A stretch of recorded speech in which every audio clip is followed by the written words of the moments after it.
Saquon who?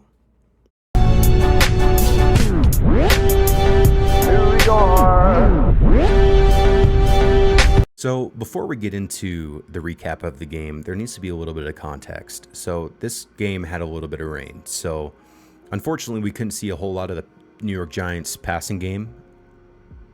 Unfortunately, we did see Malik Neighbors out on the field, and there were some times where we saw him pretty wide ass open.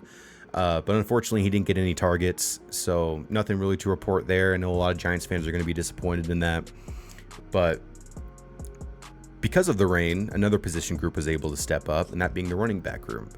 And Eric Gray specifically had himself a day today. I think between rushing and receiving, he had just shy of 100 yards plus the 2 touchdowns.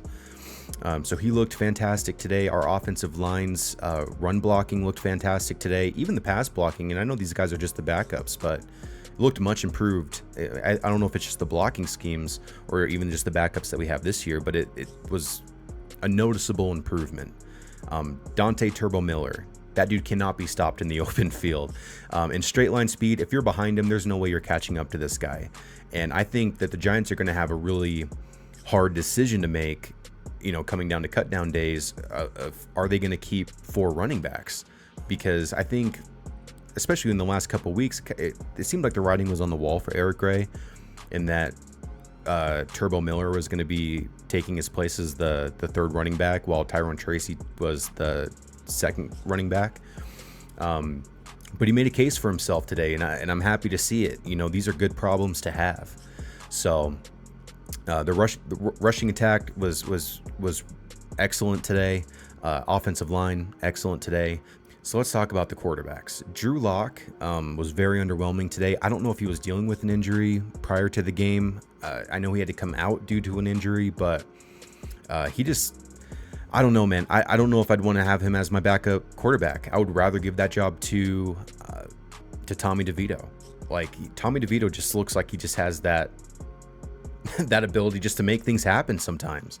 And I know they're not playing with the starters, and maybe it'll be a different story if Drew Lock was out there with the first string offense, the first string offensive line.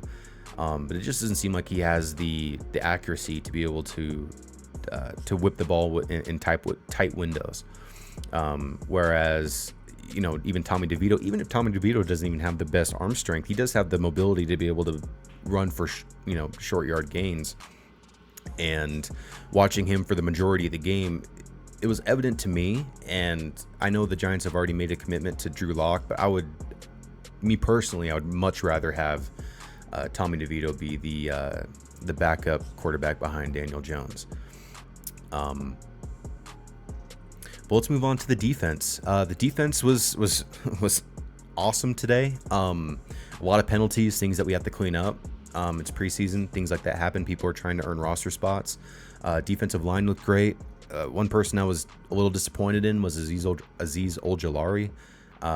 He was out there, I believe, for the majority of the game, and he didn't really make a huge impact when just a few years ago he was, our number one pass rusher.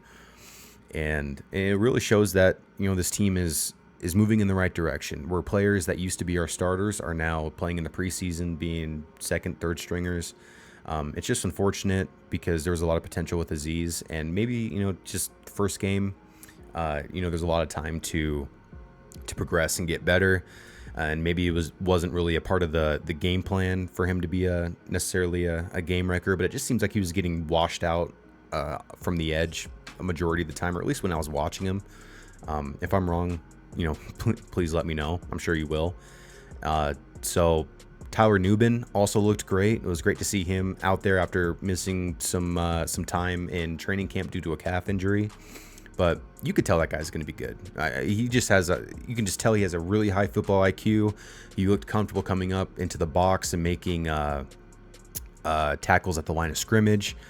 Very physical. You can see him communicating with the other people in the secondary. And, you need a leader like that. People that's going to get other guys into position. Deontay Johnson, the undrafted rookie linebacker from Toledo, I think he's in his second year. That guy, he's making the roster, and he might even have a case to start over someone like Micah McFadden. Already made a name for himself in camp, and he's put a show on for everybody else during the preseason, because that guy just seems to always know where the ball's going. He's always there to make a tackle. He's just very instinctive. I know in the broadcasting they were saying that he was a bit undersized, but it didn't seem like that was going to be a limiting factor for him specifically playing the linebacker position. And I wouldn't even be surprised if you see him splitting reps with Micah McFadden in the regular season alongside Bobby Okereke. But I mean, other than that, I mean, it was a low-scoring game.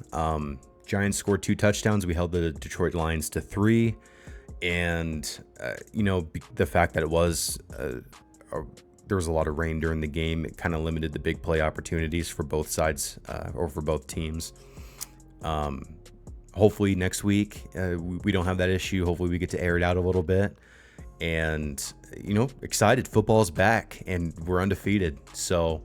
But I'm going to leave that video here, and if you guys like the content, if you like the channel, feel free to go down below, hit the subscribe button, hit the like button, and leave me a comment to let me know what you felt about this first preseason game. And until next time, I'll catch you guys later. Peace.